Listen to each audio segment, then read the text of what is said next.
नमस्कार। भले ही कोरोना की दूसरी लहर थमती नजर आ रही हो, लेकिन अब कहा जा रहा है कि कोविड की तीसरी लहर भी आएगी। साथ में यह भी जोड़ा जा रहा है कि तीसरी लहर बच्चों पर सबसे ज्यादा असर करेगी। क्या तीसरी लहर आएगी तो बच्चे इससे बचने के लिए क्या करेंगे? पेरेंट्स अपने बच्चों के लिए क्या करेंगे? कई बच्चे कोविड में ठीक होने के बाद भी तेज बुखार आता है। यह क्या कोई नई बीमारी है?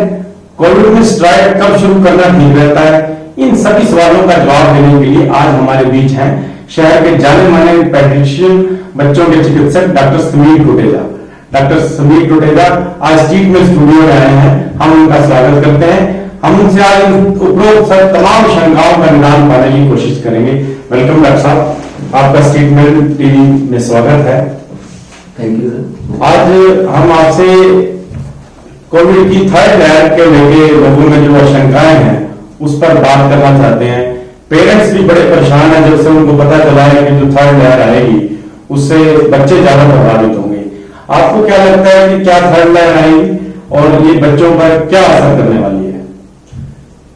देखिए, जो वेस्टर्न वर्ल्ड है, यूके, यूएस, इन सब में थर्ड वेव ऑलमोस्ट आ चुकी है। तो ये ऑलमोस्ट ये मान के हम चल सकते हैं कि भी इंडिया में भी थर्ड वेव आएगी। और जैसे कि अगर हम डाटा देखें तो फर्स्ट वेव में बच्चों को लगभग 2% बच्चे इन्फेक्ट हुए थे कोविड से। सेकंड वेव में जो बच्चे हैं लगभग 12% इन्फेक्ट हुए हैं। तो ये पॉसिबिलिटी है कि थर्ड वेव में और ज्यादा परसेंटेज इन्फेक्शन होगी, मे बी 20-30-40% इन्फेक्ट हो सकते हैं।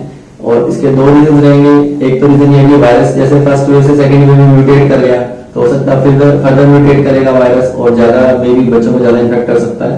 और सेकंड ये भी रीजन है कि बड़े लोग जैसे वैक्सीनेट हो रहे हैं तो उसकी वजह से भी एक पॉसिबिलिटी है कि ज्यादा ससेप्टिव पॉपुलेशन बच्चों की रहेगी। तो डेफिनेटली थर्ड वेव में ऐसा एक्सपेक्टेड है कि बच्चों को ज्यादा इन्फेक्शन होगा। जैसे बिलो 18 है, उनको अभी तक वैक्सीनेट नहीं हुआ है तो क्या उनको संक्रमण का खतरा ज्यादा रहेगा? हाँ जी, डेफिनेटली ज्यादा रहेगा उनको, बिकॉज वैक्सीनेशन डेफिनेटली प्रोटेक्शन देता है कोरोना वायरस के अगेंस्ट। सीटी स्कैन को लेकर भी बड़ी बातें चल रही हैं कि करवाना चाहिए कि नहीं करवाना चाहिए। अगर किसी बच्चे को कोविड नजर आता है कोई सिम्टम्स में, तो क्या बच्चे का भी सीटी स्कैन करवाना चाहिए? इससे उसको क्या नुकसान हो सकता है? देखिए, बच्चों में जो कोविड है वो बड़ों से अलग होता है। डिफरेंट टाइप ऑफ कोविड होते हैं। जैसे बड़ों में हम देख रहे हैं कि लोगों की ऑक्सीजन डाउन आ रही है, उनको सीटी स्कैन करवाना पड़ रहा है, उनके लंग्स में प्रॉब्लम आती है। तो बच्चों में जो कोविड होता है यूजली लंग्स में नहीं जाता है और यूजली नोज में ही रहता है, अपर पार्ट में रहता है हमारे सांस की नलियों में, और यूजली बच्चे इसे ओवरकम कर जाते हैं डिजीज से। तो इसलिए बच्चों में सीटी स्कैन करवाने की अभी तक कोई जरूरत नहीं है। कुछ रेयर केसेस में ही हमें करवाना पड़ता है जहां पर बच्चे को प्रॉब्लम बहुत ज्यादा हो, 5-6 दिन तक बच्चा अगर ठीक नहीं हो रहा तो उन कंडीशन में हमें सीटी स्कैन का हम सोचते हैं। यूजली ऐसा छोटे बच्चों में कम जरूरत पड़ती है, बड़े बच्चों में ज्यादा जरूरत पड़ती है। और खासतौर पर अगर बच्चा ओबीज है, जिसका वेट ज्यादा है, तो ऐसे कंडीशन में हमें करवाना पड़ता है। बट वो बड़ों के मुकाबले बहुत ही कम उसकी जरूरत पड़ती है। कई ये सिम्टोमेटिक बच्चे हैं जिनके लक्षण नहीं नजर आते कोई किसी तरह कोविड के, लेकिन उनमें देखने क्या है, उनको कोविड हो गया। कोविड के बाद महीना 2 महीने बाद उनको इतना तेज बुखार आता है कि वो टूटता नहीं है। ये क्या नई बीमारी है? कोई क्या चीज है ऐसी? इसके बारे में जरा डिटेल से बताएं। डेफिनेटली ये एक बहुत ही इंपॉर्टेंट क्वेश्चन है, बहुत ही इंपॉर्टेंट आज के डेट में जब बच्चों में भी काफी कोविड हो रहा है। जैसे राजस्थान में कई बच्चों में कोविड पॉजिटिव आया है, उत्तराखंड में भी कई बच्चों में आ रहा है। तो एक बच्चों में डिजीज होती है जिसे हम कहते हैं पोस्ट कोविड डिजीज होती है। कोविड होने के कुछ दिनों के बाद बच्चों में डिजीज जिसको कहते हैं MIS-C, जिसमें बच्चे को मेनली हाई ग्रेड फीवर आता है, बहुत तेज फीवर आता है, 4-5 दिन फीवर चलता रहता है और ये मेडिसिन देने के बाद भी फीवर नहीं उतरता है। इसके अलावा बच्चों को रैशेज हो जाते हैं, टंग उनकी रेड कलर की हो जाती है और बच्चे जैसे ज्यादा थके थके दिखते हैं, ज्यादा नींद देते हैं। तो इस कंडीशन को फिर बच्चों में टेस्ट करते हैं, कंफर्म करते हैं। ऐसी कंडीशन को हम MIS-C कहते हैं, मल्टीपल इम्यून सिस्टम सिंड्रोम जो होता है। इसमें मल्टीपल इम्यून सिस्टम इन्वॉल्व हो जाते हैं, मल्टीपल इन्फ्लेमेटरी सिंड्रोम, जिसमें बच्चे के मे बी उसको फीवर की प्रॉब्लम ज्यादा रहती है। इस कंडीशन का जो ट्रीटमेंट है वो डिफरेंट होता है। इस कंडीशन में फटाफट हमें इन्वेस्टिगेशन करवाने के चाहिए और बच्चों का जो ट्रीटमेंट है उसमें यूजुअली IVIG का इंजेक्शन दिया जाता है या स्टेरॉइड्स वगैरह देने पड़ते हैं। तो इस कंडीशन की पॉसिबिलिटी ज्यादा लग रही है। सभी प्रेडिक्ट कर रहे हैं कि क्योंकि बच्चों में भी काफी कोविड हो रहा है तो मे बी हम एक्सपेक्ट करेंगे कि नेक्स्ट मंथ में जून में हमारे पास शायद MIS-C के पेशेंट ज्यादा रहेंगे। एट प्रेजेंट जैसे हम बड़े सेंटर्स की बात करें, जैसे गंगाराम हो गया या दिल्ली की बात करें, क्योंकि वो रेफरल सेंटर होते हैं और अगर बच्चे क्रिटिकल यूजुअली वहीं रेफर किए जाते हैं। तो जैसे मेरी लेटेस्ट कुछ टाइम पहले बात हुई थी तो गंगाराम में अभी भी एवरेज हर हफ्ते 2 बच्चे MISC के आ रहे हैं। तो मैं अपनी बात करूं तो एक साल में मेरे पास भी 2 बच्चे MISC के आ चुके हैं। जब लास्ट कोविड वेव आई थी उसके बाद मेरे पास 2 बच्चे आए थे जिनको 1 महीने के बाद प्रॉब्लम स्टार्ट हुई थी। हाई ग्रेड फीवर था, 4 दिन तक फीवर नहीं टूटा था। तो हमने इन्वेस्टिगेट किया, उनके डी टाइमर वगैरह जो टेस्ट बड़ों में भी करवाते हैं वो सब डिलेज थे और प्लेट्स काफी कम आ रहे थे। तो हमने कोविड एंटीबॉडी टेस्ट किया, वो पॉजिटिव निकला। तो दोनों बच्चों को हमने टाइमली ट्रीट करवाया, जैसे कि IVIG का इंजेक्शन दे दिया, तो बच्चे सेटल हो गए। बट अदरवाइज ये डिजीज कॉमन नहीं है, इससे डॉक्टर्स भी इसके बारे में सोच नहीं पाते हैं। तो अब एक्सपेक्ट कर रहे हैं कि जून में डेफिनेटली MISC के काफी पेशेंट्स रहेंगे, तो उसके लिए हमें तैयारी करनी है और हमें थोड़ा सा अलर्ट भी रहना है।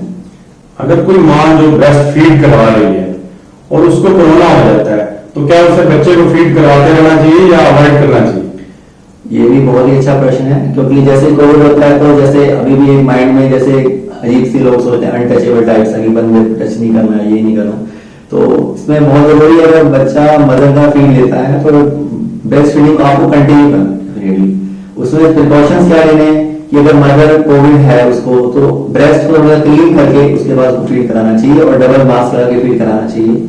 और प्रेफरेबली ये रहना चाहिए कि दूध पिलाने के लिए जैसे मदर को हम बच्चा देते हैं, दूध पिलाने के बाद अगर कोई फैमिली में और कोई केयर गिवर है तो डेफिनेटली केयर गिवर का बच्चा रहना चाहिए, जिससे मदर का थोड़ा डिस्टेंस रहना चाहिए बच्चे में, जैसे जो हम कहते हैं 6 फुट 2 मीटर का डिस्टेंस रहना चाहिए। दूध पिलाने के लिए बच्चे को और मदर को दें, ब्रेस्ट फीड करके मदर फीड कराएं, डबल मास्क लगा ले, प्रेफरेबली सिंगल डबल मास्क लगा के फीड कराएं और बच्चे की ब्रेस्ट फीडिंग बिल्कुल बंद ना करें। जो मदर जो है वैक्सीनेशन करवा के आती है, क्या मुझे कुछ 1-2 दिन रुक के फीड कराना चाहिए या ब्रेस्ट फीड जारी रखना चाहिए? वैक्सीनेशन में उस पर कोई प्रभाव नहीं?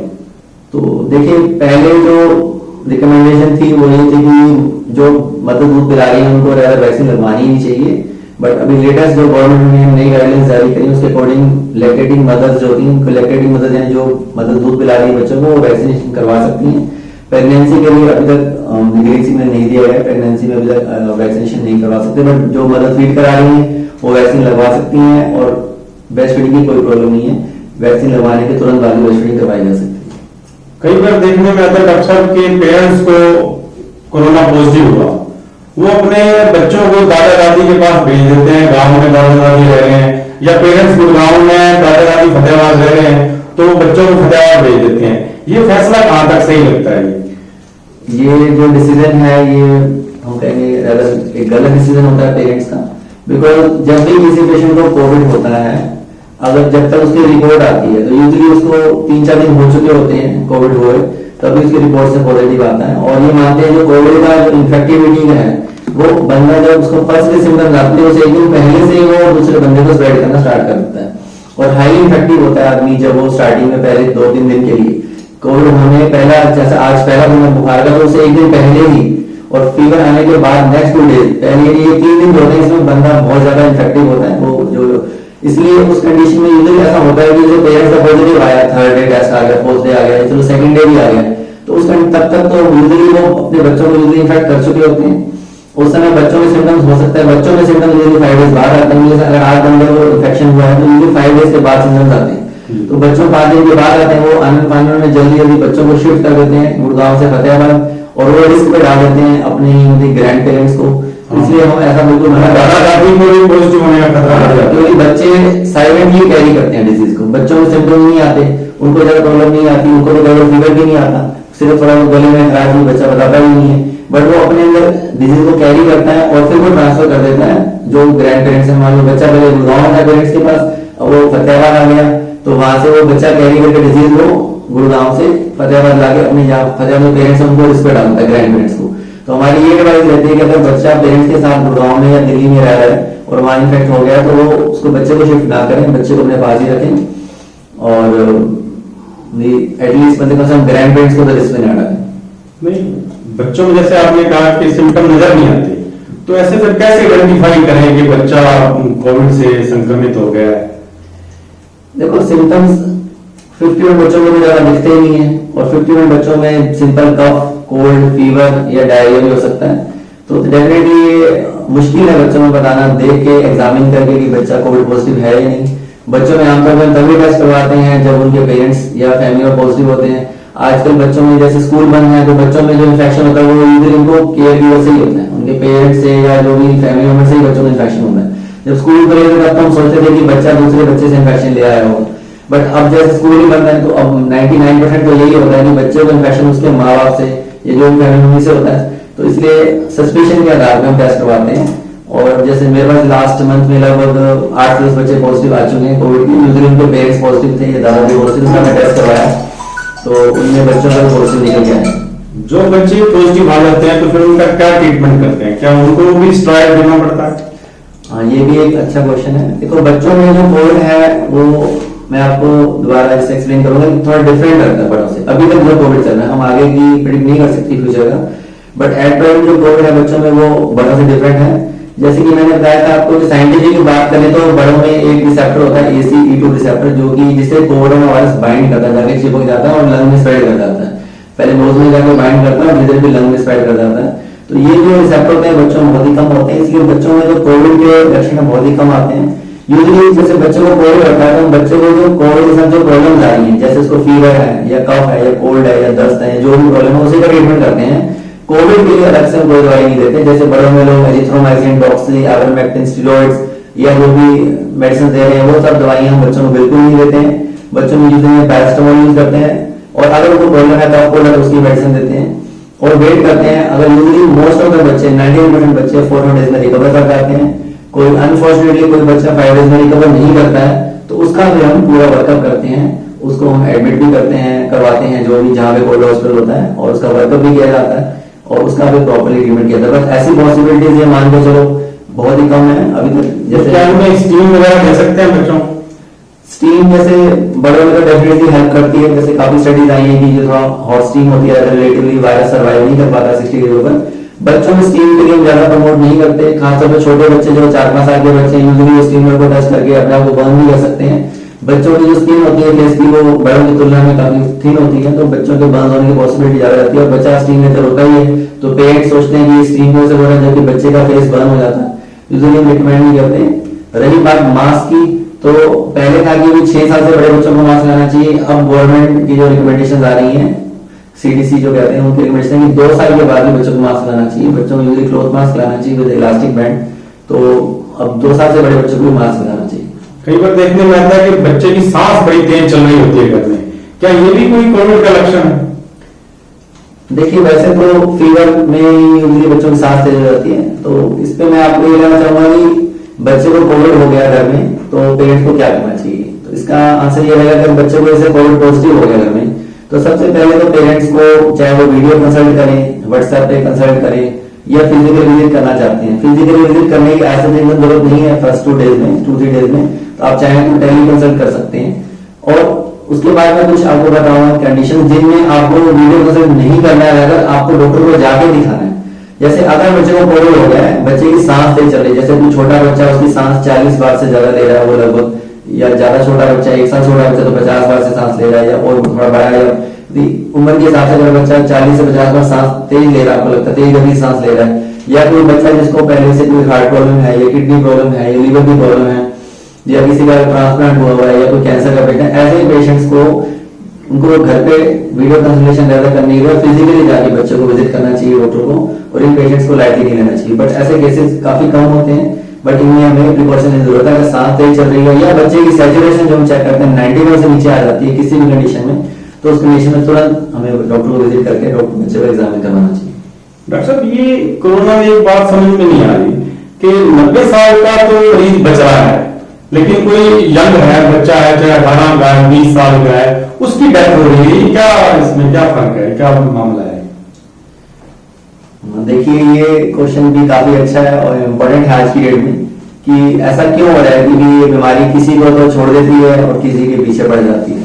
किसी इसमें देखिए क्या है कि बेसिकली जो कोरोना वायरस है इसका बेसिकली जो मैं बता रहा हूँ रिसेप्टर से बाइंड करता है। जैसे तो पहले जो 5 दिन है जो वायरस, आज किसी बड़े वालों की बात कर रहा हूँ, बच्चों के नहीं बड़े लोगों की बात कर रहा हूँ। जैसे जो बड़े लोगों को कोरोना वायरस होता है तो इनमें क्या होता है कि फर्स्ट 5 डेज के लिए, जैसे आज फीवर आया आदमी को, उसने टेस्ट चलो किसी दिन थोड़ा मैं टेस्ट की बात कर रहा हूँ, फीवर की बात है, आज पहला दिन है बुखार का मान लीजिए, तो पहले 4-5 दिन तक जो वायरस है वो पेशेंट के अपर पार्ट में रहता है, नोज में रहता है बस। और 5 दिनों के बाद, 5th डे के बाद, 6th डे या 7th डे या मेनली 6th डे लगाइए आप, 6th डे जो वायरस है वो नाक से लंग्स में चला जाता है। अब ये किसके लंग्स में जाएगा, किसके लंग्स में नहीं जाएगा, इसे अगर मैं देसी भाषा में कहूं तो ये आदमी की किस्मत है। अभी डॉक्टर्स प्रिडिक्ट नहीं कर पा रहे हैं किसी के भी कि किस बंदे के लंग्स में जाएगा, किसके लंग्स में नहीं जाएगा। जो जिसके लंग्स में चला गया 6th डे, उसकी तो एक तरीके से डिजीज ज्यादा होगी, उसको कोविड निमोनिया हो जाएगा। कोविड से अपने लंग्स में चला जाएगा तो हम कहते हैं कोविड निमोनिया। तो बेसिकली कोविड दो तरह का है, एक है कोविड अपर रेस्पिरेटरी ट्रैक्ट का जो अपर नाक का कोविड है, और एक है लंग का कोविड। किसको नाक का कोविड होगा और वो ठीक हो जाएगा, और किसको लंग का कोविड होगा ये प्रिडिक्ट करना बहुत मुश्किल है। इसके लिए जरूरी है कि हम अपनी तैयारी रखें। जिस आदमी को भी कोविड होता है वो अपनी तैयारी रखे कि मेरे लंग में भी जा सकता है और मेरे नाक से भी ठीक हो सकता है। किस तरह की तैयारी? तैयारी इसमें ये है मेनली कि जैसे एक पेशेंट है जो भी उसको कोविड पॉजिटिव आ गया, अगर उसके नाक में रहेगा तो जैसे नाक में वायरस बॉडी हमारी से फाइट करती है, हमारे इम्यून सिस्टम उससे फाइट करता है। यूजुअली 85% पेशेंट्स के अंदर, यानी लगभग 15% छोड़ दें तो 85% लोगों के अंदर हमारी इम्यूनिटी है वो उस नाक से उस वायरस को एलिमिनेट कर देती है, वायरस को खत्म कर देती है। तो 5वें दिन अगर पेशेंट ठीक हो गया है, ठीक हो गया मतलब उसका फीवर चला गया है या उसको कोई वीकनेस नहीं है ज्यादा, इसका मतलब he is a warrior, he has won the disease or the battle over the corona, यानी वो कोरोना से जीत चुका है। ठीक है, अब आ गया 6th डे। 6th डे की मैं बार इसलिए बात कर रहा हूँ कि 6th डे जो है वो सबसे इंपॉर्टेंट डे होता है कोरोना में। 6th डे अगर पेशेंट ठीक नहीं है, उसका 6वां दिन है, अगर वो पेशेंट ठीक नहीं है, आज वो कह रहा है कि मैं ठीक नहीं हूँ, मेरे को फीवर नहीं जा रहा है, मैं मतलब कि वीकनेस फील कर रहा हूँ, इसका मतलब हाई पॉसिबिलिटी है कि उस पेशेंट के वो लंग्स में आज एंटर करेगा, लंग्स में जाएगा, जिसको हम इंग्लिश में कहते हैं लोअर रेस्पिरेटरी ट्रैक्ट में जाएगा, अब उसको कोविड निमोनिया होगा। तो उस पेशेंट को अपनी तैयारी रखनी। सपोज अगर पेशेंट 5 दिन में ठीक हो गया, इट्स ओके, उसका लक, उसका गुड लक। अगर वो 5 दिन में ठीक नहीं हुआ, इसका मतलब उसका he is not lucky, he is having bad luck, it is going into lungs. उस पेशेंट को बिना वेट किए immediately he has to start treatment. हम ये कहेंगे कि बेस्ट हो जाएगा कि 5th डे के बाद 6th डे और डॉक्टर को विजिट करें, अपने सारे नहीं गया तक तो विजिट करके अपने ब्लड टेस्ट जो करवाने डॉक्टर एडवाइस करके ब्लड टेस्ट करवाएं। जो ब्लड टेस्ट कॉमनली जो आजकल जैसे पेशेंट्स भी नाम जान रहे हैं, CBC, CRP, D dimer, ferritin और ये सब टेस्ट करवाए जाते हैं, जिसमें खास तौर पर डी डाइमर और सीआरपी का नाम ज्यादा चल रहा है, सीबीसी, सीआरपी, डी डाइमर। और दूसरा होता है सीटी स्कैन। तो अगर पेशेंट ठीक नहीं है तो उसका सीटी स्कैन करवाना नहीं करवाना ये डॉक्टर ऑक्सीजन पे डिपेंड करता है कि पेशेंट की ऑक्सीजन कितनी चल रही है या वो कितना वीकनेस फील कर रहा है। तो उस कंडीशन में सीधी सी बात है कि ये पहलवानों को भी खराब कर रही है और बुरे लोग भी बच रहे हैं। तो 6वां दिन आप अपना पहचान लें कि आज मेरे को बीमारी का 6वां दिन है, उस दिन अगर आप ठीक नहीं है तो आप कोई कसर ना छोड़ें इलाज में, अपना टेस्ट करवाएं, चाहे डॉक्टर की एडवाइस हो ब्लड टेस्ट करवाना ब्लड टेस्ट करवाएं, सीटी स्कैन करवाना सीटी स्कैन करवाएं। अगर डॉक्टर आपको वेट करने के लिए कहते हैं, सपोज आपकी सैचुरेशन ऑक्सीजन की काफी अच्छी हो सकता है, आपको डॉक्टर वेट करके तो वेट भी कर सकते हैं। बट अगर सैचुरेशन कम आ रही है, आपकी 95 आ गई है, हम तो 95 को भी कम मानते हैं। कई लोग कहते हैं कि कई लोगों को पता ही नहीं कि नॉर्मल सैचुरेशन कितनी होती है, तो हमारे हिसाब से तो नॉर्मल बंदे की सैचुरेशन तो 97 98 होती है। अगर 95 के आगे वो भी कम है तो उस कंडीशन में पेशेंट को अपनी इन्वेस्टिगेशन करानी चाहिए, वेट नहीं करनी चाहिए। जो ट्रीटमेंट है, जैसे कोविड की ट्रीटमेंट की बात करें तो उसमें 2 ही दवाई हैं जो कि कारगर होती है, जो काम करते हैं कोविड में। जो फर्स्ट मेडिसिन है वो है स्टेरॉइड्स, और सेकंड जो मेडिसिन जो स्टेरॉइड्स से जिंदगी बचाते हैं मतलब आदमी की, जो सीरियस होने से बचाते हैं पेशेंट से। सेकंड जो मेडिसिन में काम करती है वो है जो इसमें बेसिकली कोविड में जो खून गाढ़ा हो जाता है, जैसे क्लॉट्स बन जाते हैं, तो खून पतला करने की दवाइयां जिसको इंजेक्शन लगते हैं उसके या उसकी टैबलेट्स आती हैं। तो 2 ही दवाइयां जो कोविड में कारगर होती हैं, एक होती है स्टेरॉइड्स और एक खून पतला करने की दवाई। ये दोनों दवाइयां यूजुअली हम पेशेंट की 6th या 7th स्टार्ट कर देते हैं, उसकी कंडीशन को देख के टेस्ट करवाने के बाद अगर उसे टेस्ट गड़बड़ है तो हम स्टार्ट कर देते हैं। आपने बात स्ट्राइड की है, इससे सुनने में आ रहा है कि ब्लैक फंगस हो रही है। क्या बच्चों में भी कोई ब्लैक फंगस के केस अभी तक देश में कोई सामने आया?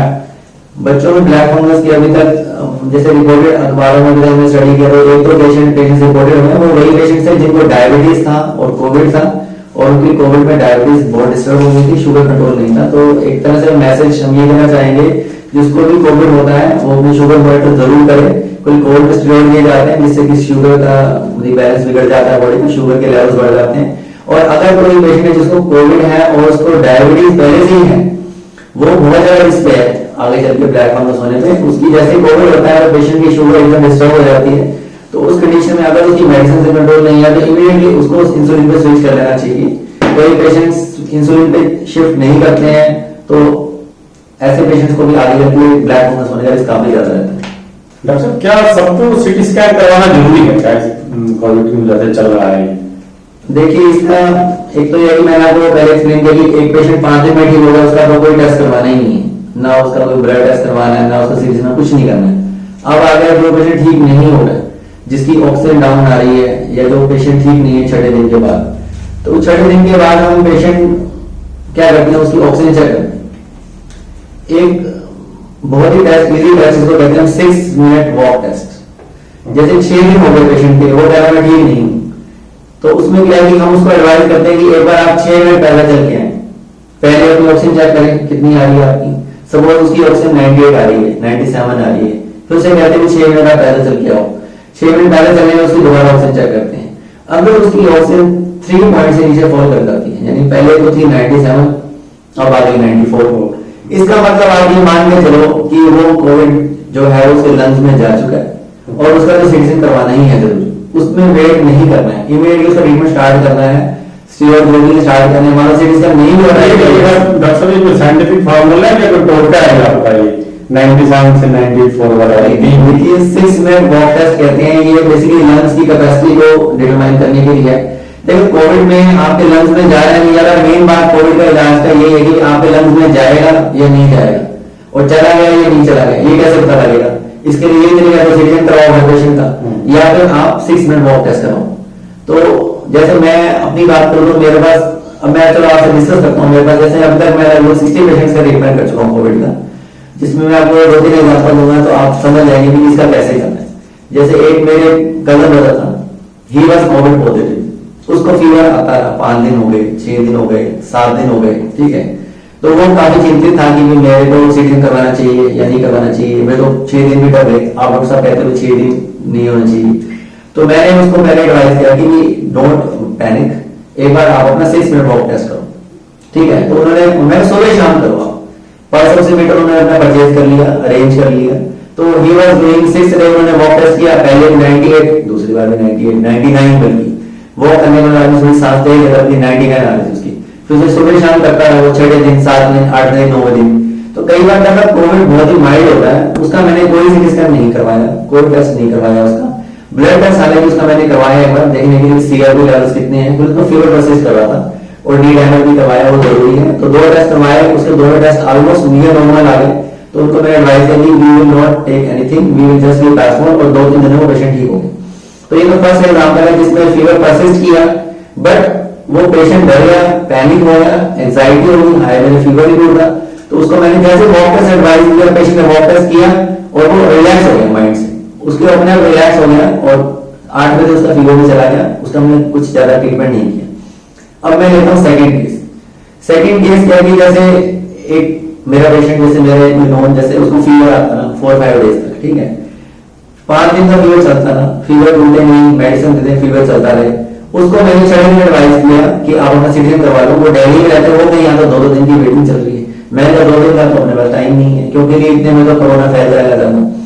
तो उनको मैंने जैसे ही कहा वॉक टेस्ट करवाओ, तो उन्होंने 6th डे अपना वॉक टेस्ट किया, उनकी सैचुरेशन 98 से ड्रॉप करके सीधा 91 में।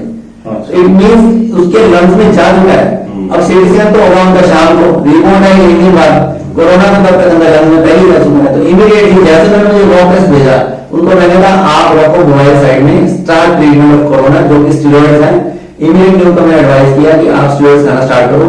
जो भी स्टेरॉइड की डोज होती है वो हर पेशेंट के हिसाब से अलग होती है, और डॉक्टर एडवाइस करते हैं, वेट के अकॉर्डिंग डोज तय की जाती है डिजीज की। जैसे उनको मैंने स्टेरॉइड स्टार्ट किए, फिर नेक्स्ट डे 7 डे जब उनका नंबर आया, सिटीजन करवाया, तो उनका स्कोर निकला 14/25। तो वो टाइमली बच गए। उन्होंने अगर एक दिन वेट की होती सिटीजन करवाने की, और सिटीजन की रिपोर्ट आने की 2 दिन वेट की होती, तब तक उनका स्कोर बढ़ के 14 से शायद उनका 25 हो जाता या 20 हो जाता। और जरूर हाँ जी। तो कोरोना के बारे में खास बात जो मैं बताना चाहता हूँ, मैं बार-बार 6th डे इसलिए कह रहा हूँ कि कोरोना जो है 6th डे ही मैं बताना लगा लंग्स हैंडल करता है। मैं बात करूँ मेजोरिटी पेशेंट, जिन लोगों को लगातार फीवर चलता है 5 दिन तक, और 6ठे दिन वो पेशेंट उसके लंग में चला गया मान लो, तो 6ठे 7 दिन में वो लगभग 20 से 25 मिनट फेफड़ा खराब कर देता है। और एक दिन और जैसे जैसे एक एक दिन गुजरता है तो डेली वो मान के चलो 15 से 20% को फेफड़ा खराब करता है। हालांकि हर पेशेंट अलग काम करता है, बट ये मान के चलो 10 दिन पूरे होने तक पेशेंट का वो काफी सारा लंग खराब कर देता है। अब पेशेंट अगर हमारे पास 6 दिन में आया, हमने ट्रीटमेंट स्टार्ट कर दिया, स्टार्ट कर दिया, तो वो पेशेंट ऑलमोस्ट उसको दिक्कत कुछ नहीं आएगी, वो उसका 10-20% फेफड़ा खराब होगा, बाकी वो बच जाएगा। अगर 7 दिन आता है तो उसका आमतौर पर यूजुअली जो लंग्स है वो 30 से 40 दिन खराब हो चुका होता है, उसके बाद हम ट्रीटमेंट स्टार्ट करते हैं। ऐसे पेशेंट्स का प्लस माइनस रहता है कि ऑक्सीजन जरूरत पड़ेगी या नहीं पड़ेगी। अगर कोई पेशेंट 9 दिन आता है तो 90% ऐसे पेशेंट की ऑक्सीजन बहुत डाउन आ जाती है और उन सबको हमें ऑक्सीजन पे लेना पड़ता है, और जो 10 दिन आता है वो पेशेंट को वेंटिलेटर लेना पड़ता है। तो इसलिए हम उनके बचने के चांसेस भी काफी कम हो जाते हैं। तो इस कंडीशन में वहां से ये कहना चाहेंगे कि अपना 6 डे आइडेंटिफाई करें डिजीज का और अपना ट्रीटमेंट स्टार्ट करें। अगर आपका सीटी स्कैन हो पा रहा है इट्स ओके, नहीं हो पा रहा है तो वॉक टेस्ट कर लें फटाफट और ब्लड टेस्ट करवा लें, ताकि हम प्रॉपर ट्रीटमेंट आपका स्टार्ट किया जा सके। देखिए 1-2 दिन ट्रीटमेंट, मान लो मैंने एक एग्जांपल लिया आपसे, मैंने आपको ये कह दिया 6 दिन आपने स्टेरॉइड स्टार्ट कर दिए, सपोज आपका 7 दिन सीटी स्कैन नॉर्मल आ जाता है, कोई बात नहीं, एक दिन आपने खा ली, एटलीस्ट आपका लंग जो 20 मिनट से था वो 40 मिनट में खराब नहीं हुआ। आपको एक दिन खाने में कोई नुकसान नहीं है। कई बार ये करने के लिए 6 वेट मत करो, तो टेस्टिंग करवाओ, कंटिन्यू कर दें तो कंटिन्यू कर लेंगे, स्टॉप कर सकते हैं। मैं सेल्फ मेडिकेशन की बात नहीं कर रहा हूँ, मैं ये नहीं कह रहा हूँ कि आप अपने आप खाना शुरू कर दो। अपने आप खाना बहुत ही रिस्की हो सकता है, आप डॉक्टर से कंसल्ट करें, अपना 6 से आइडेंटिफाई करें और अपना ट्रीटमेंट स्टार्ट करें। Don't wait for investigation. हालांकि ऐसे छोटे शहर में तो इतनी प्रॉब्लम नहीं है, दिल्ली के शहर में 2 दिन तक स्लॉट नहीं मिलते पेशेंट को, सीटी स्कैन नहीं हो पा रहा है, ब्लड टेस्ट करवाने जाते हैं 3 दिन तक रिपोर्ट नहीं देते, आरटीपीसीआर करवाते हैं 4 दिन में रिपोर्ट नहीं देते, उस कंडीशन में वेट करना सही नहीं। आज डॉक्टर समीर ने उन पेरेंट्स की शंकाएं काफी हद तक दूर कर दी जो अपने बच्चों को लेके बड़े चिंतित थे, खास करके वो मदर जो फीड करवा रही हैं उन्हें भी बड़ी शंकाएं थी कि उन्हें कोरोना हो गया तो वो क्या करें, अगर उन्होंने वैक्सीन लगवा ली है तो क्या बच्चे को फीड करवाना चाहिए कि नहीं करवाना चाहिए। इन सब शंकाओं को, इन सब सवालों को आज डॉक्टर समीर ने दूर किया है। हमने उनको बुलाया था बच्चों के लिए था, लेकिन उन्होंने अडल्ट्स के बारे में भी बहुत अच्छी नॉलेज दी है, और जो 6 डे का उन्होंने फॉर्मूला दिया है वो हमें हमेशा याद रखना चाहिए, और 6 डे को ही अपना सारा देखना चाहिए कि हमें हमारी पोजीशन क्या है, उसके बाद वेट नहीं करना चाहिए, तुरंत डॉक्टर से सलाह लेनी चाहिए। हम डॉक्टर समीर के वेरी थैंकफुल हैं कि उन्होंने आज टाइम स्पेयर किया। So nice of you sir, thank you. आप स्ट्रीट मेल के साथ निरंतर बने रहें और स्ट्रीट मेल को फेसबुक और यूट्यूब पर लाइक और सब्सक्राइब करना ना भूलें। नमस्कार।